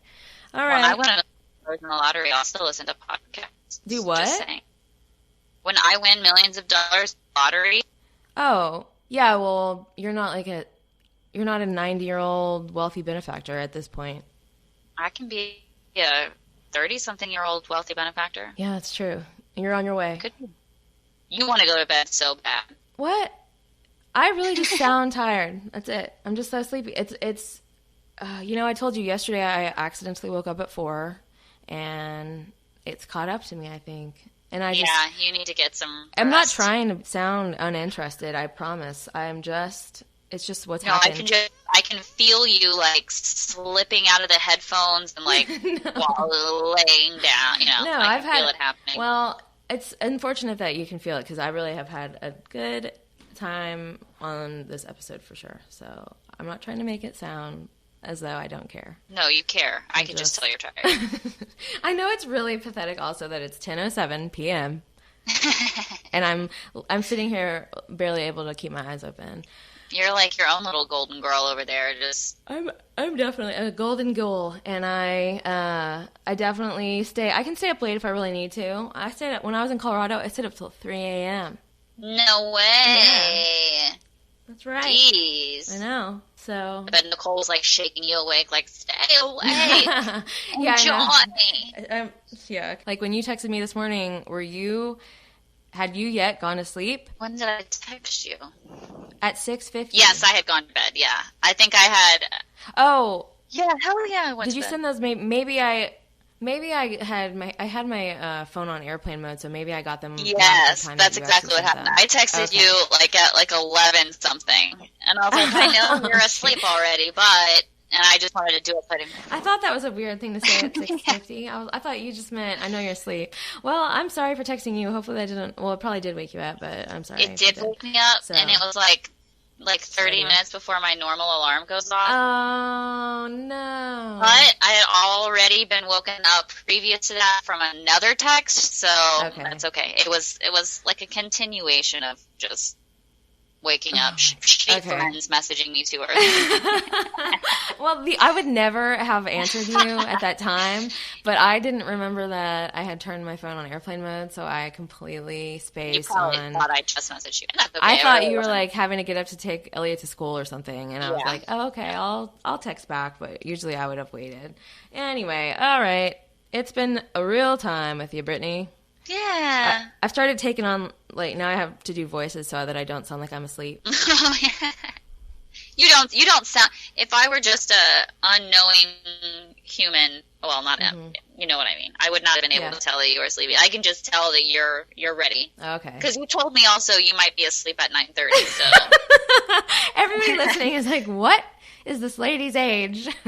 Well, I'll be honest with you, I'm 34 not next month. Yeah, well, almost. I'm 34 in like a month. Wow, what an old bitch. Isn't it weird to think that you turn 34 eventually and you still feel like you're in your 20s somehow? Yeah, or like 18. 15. Yeah. It's like, what happened? I remember when I was like 20 asking a former like theater teacher of mine, about like, I don't think I asked. I think I just said, like, I don't feel like I'm going to grow up. And she was like, I don't feel like I'm grown up. And she was like 40-something at the time. And I was like, all right, well, okay, so we all feel that way. This is the way it is for some of us, okay. Yeah. Well, I mean, and honestly, I feel like if you have the kind of mentality, I just talked about this with Shy on the Creeping Out, but if you have the kind of mentality that you're like, well, I'm just old, so I'm going to give up now. It's like, that ends up, you end up making yourself older, Also, I think if you end up, like, following more of the conventional sort of, like, go to college for 4 years, get a corporate job, and, do the stock market and worry about your, retirement fund, then you sort of feel like you've grown up. Maybe if we did those things, we would feel grown up, too. Okay. Maybe, or maybe not, and but you're probably right. That probably does make. I don't know. I mean, I don't know. Neither of us did either of those things. But also, I know a ton of people that just they didn't do that either. But they're just like, I'm old and rickety. So anyway, there's a balance. You got to kind of walk a fine line. I don't want to walk that line. I'm just gonna say I'm 20 years old forever, and I'll feel it in my bones. Okay. Yeah. Maybe your bones are 20 years old. We'll find out when you die. That's terrible. I'm sorry. I don't want to find out. I don't want to find anything about your bones when you're dead. I'm sorry. Oh, it's okay. I'm not offended by that. But anyway, okay. Well, now I am going to go. I'm off to bed, everyone. You're definitely going to have sleep paralysis tonight is all I'm saying. Oh, man. That would be so... If I did, I would think something weird had gone on because I haven't had it since I was 20. But also, it could have just been put in my head, think about something too much. Exactly. We're talking about it a lot today. Yeah, I know. That's sometimes I'm wondering about ghosts type stuff. I'm like, were you thinking about this stuff? Like, were you obsessing about this? And, again, manifested it in some way or what? Yeah. Okay. So, it's been real. Everybody out there... Creep it real. Ooh. And I fell asleep. And I'll talk to you later. And so will Brittany. Say goodbye, Brittany. Goodbye. Farewell. Goodbye, Brittany. Farewell, everyone. All right. Not goodbye, Brittany. Goodbye, everyone else. Goodbye, everyone. Okay. Farewell.